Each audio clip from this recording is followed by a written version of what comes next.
सेबी कहते हैं कि 91.1% ट्रेडर्स लूज करते हैं पैसे ट्रेडिंग में और हर एक पर्सन का एवरेज लॉस 1.2 लाख रुपीस है। लेकिन मैं जानना चाहता हूं क्यों?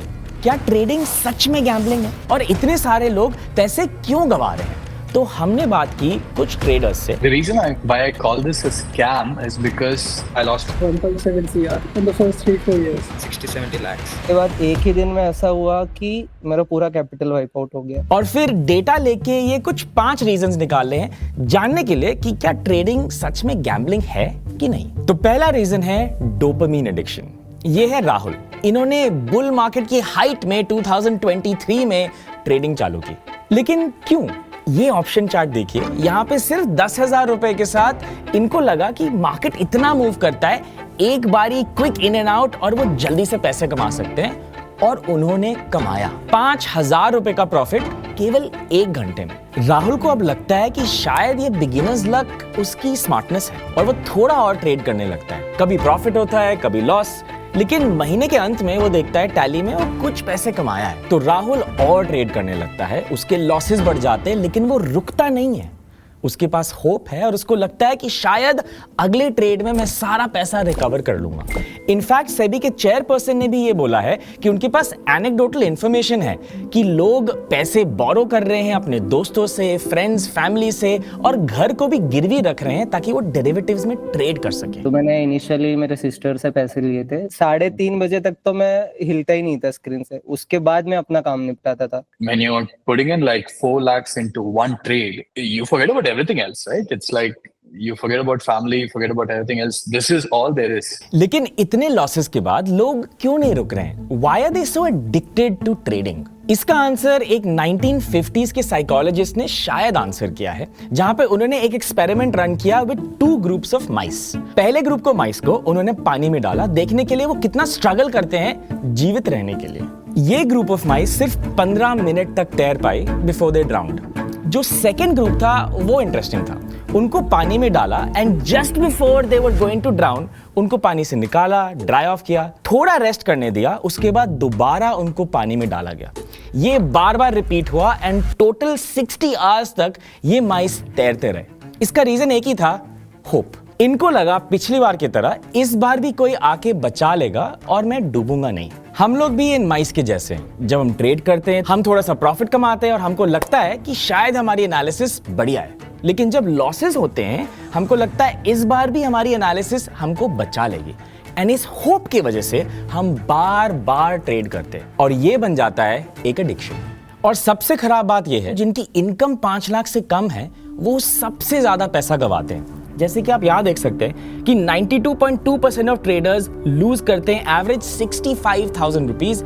इनका इनकम 5 लाख से कम है और जो मिड रेंज इनकम है यानी कि 5 लाख से 25 लाख के बीच में 88.3% पैसे गवाते हैं। ऑन एवरेज इनका लॉस 1.5 लाख रुपीज है। इसका ये मतलब है 98% ऑफ ऑल ट्रेडर्स जो पैसे गवाते हैं वो low and mid category of earners हैं। लेकिन क्वेश्चन ये है, ये ट्रेडिंग स्टार्ट ही क्यों करते हैं? इनको ऐसा क्यों लगता है कि ट्रेडिंग में बहुत सारे पैसे हैं? This brings us to our second reason, online influence जो ग्रीड बेचते हैं। कोविड के लॉकडाउन में आप और मैं घर बैठे थे और ऑनलाइन ढूंढ रहे थे कोई नई तरकीब टू अर्न मनी।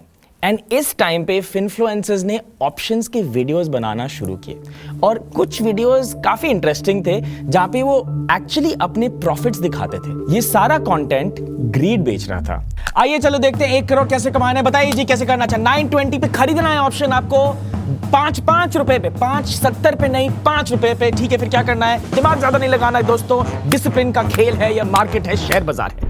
सिर्फ इन कीवर्ड्स के कुछ 100 मिलियन व्यूज हैं यूट्यूब पे और ना जाने कितने थ्रेड्स होंगे ट्विटर पे, रेडिट पे या इवन रील्स पे। अब रियलिटी ये है कि ये लोग कंटेंट से पैसा कमाते हैं, एक्चुअली में ट्रेडिंग से नहीं। ये आपको सिर्फ बहका रहे हैं एक ड्रीम लैंड दिखा के ताकि आप उनका कोर्स या वर्कशॉप खरीदो और वो उससे पैसे कमाते हैं। उनका ट्रेडिंग प्रोडक्ट नहीं है, आप प्रोडक्ट हो। F&O का मैंने वीडियोस देखे थे यूट्यूब के ऊपर कि एक इंसान ने मतलब 10,000 डाले और एक ही दिन में उसने मतलब 10,000 के 16,000 बना दिए। कोविड के दौरान एक और इंटरेस्टिंग चीज हुई, वो है EKYC अब इतने सारे फॉर्म्स को भर के कुरियर करने की जरूरत नहीं थी। आप कुछ ही मिनटों में सारे फॉर्म्स ऑनलाइन फिल करके एक अकाउंट खोल सकते थे। और अब देखिए यहाँ पे नंबर ऑफ ट्रेडर्स कितने बढ़े हैं कुछ ही सालों में। 2025 में कुछ 45 लाख एक्टिव डेरिवेटिव ट्रेडर्स है इंडिया में, और ये कुछ ही साल पहले सिर्फ 7 लाख थे। राहुल जैसे न्यूबी ट्रेडर्स ट्रेडिंग इसलिए स्टार्ट करते हैं क्योंकि उनको लगता है लॉस लिमिटेड है।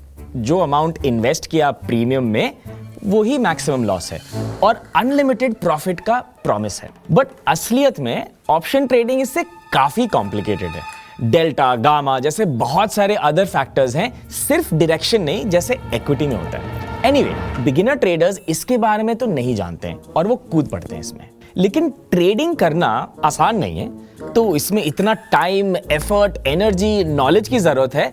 तो राहुल स्टार्ट कहां करेगा?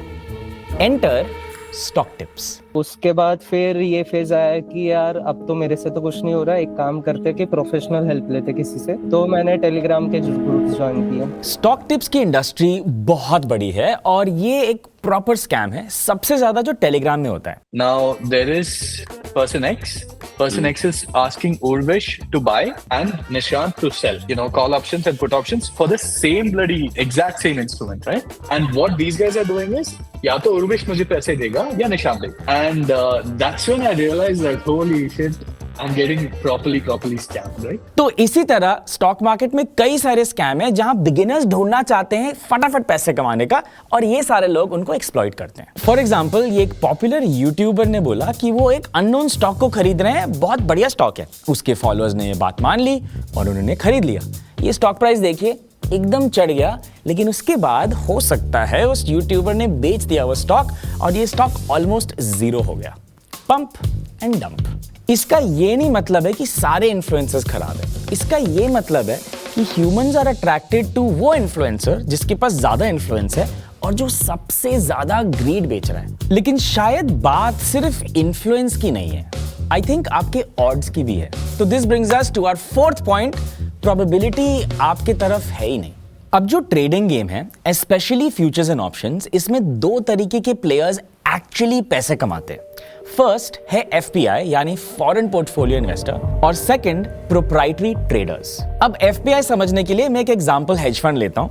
यहाँ पे आप देख सकते हैं उनके वेबसाइट पे, यहाँ पे 90 पीएचडीज काम करते हैं मैथमेटिक्स, फिजिक्स, कंप्यूटर साइंस जैसे फील्ड्स में। और कुछ तो बहुत ही अनोखे इंडिविजुअल्स हैं, जैसे कि एक पर्सन मैकार्थर फेलो है, जो बेसिकली फेलोशिप का नाम है genius grant. There is also members of the National Science Academy and people जिन्होंने बहुत सारे साइंटिफिक पेपर्स में रिसर्च कंट्रीब्यूट किया है। और सारे हेज फंड्स में ऐसे ही लोग काम करते हैं। और ये है मार्केट जिसके खिलाफ आप ट्रेड कर रहे हो। आपको लगता है कि आप इनसे स्मार्टर हो? और एक और इंटरेस्टिंग बात, एफपीआईज में से 81% एल्गोरिदम के थ्रू ट्रेड करते हैं, प्रोप्राइटरी ट्रेडर्स में 55% एल्गोरिदम के थ्रू ट्रेड करते हैं, और हम जैसे लोग इंडिविजुअल ट्रेडर्स कुछ 13% एल्गोरिथमिक ट्रेडिंग यूज करते हैं। और इसका मनी का ट्रांसलेशन भी बताता हूं। प्रोप्राइटरी ट्रेडर्स कुछ 33,000 करोड़ का प्रॉफिट कमाए हैं और एफपीआईज 28,000 करोड़। इसका यह मतलब है 98% of all profit in the markets was through algorithmic trading. फिर से सुनिए, almost all the money is made by computer programs, बहुत sophisticated programs। तो आपका gut feel या आपका feeling कि यार ये स्टॉक चढ़ जाएगा, शायद नहीं चलेगा यहाँ पे। You're like an ant who's going into the ocean and saying that, you know, I'll kill the whale. I mean, you don't even know what a whale looks like. Equity markets सबसे ज्यादा return दिए हैं out of all the asset classes in many countries around the world। यानी कि ये net positive asset है, यानी कि आप इन्वेस्ट करोगे, कुछ टाइम वेट करोगे, ये सब के लिए अच्छा है, कंपनीज के लिए भी, इन्वेस्टर्स के लिए भी और देश के लिए भी। लेकिन ये बहुत डिफरेंट है from option trading. Futures and option trading एक जीरो सम गेम है, नेट पॉजिटिव नहीं है। इसका मतलब है आपको पैसे कमाने के लिए किसी और को वो हारना पड़ेगा, यानी कि जो जीता वही सिकंदर, बाकी सारे लोग का लॉस। अब आप ध्यान से सुनिए, इसका ये मतलब है सिर्फ 1% ट्रेडर्स है पूरे देश में जो 1 लाख रुपए से ज्यादा कमाते हैं। Is this even worth it for you to pursue?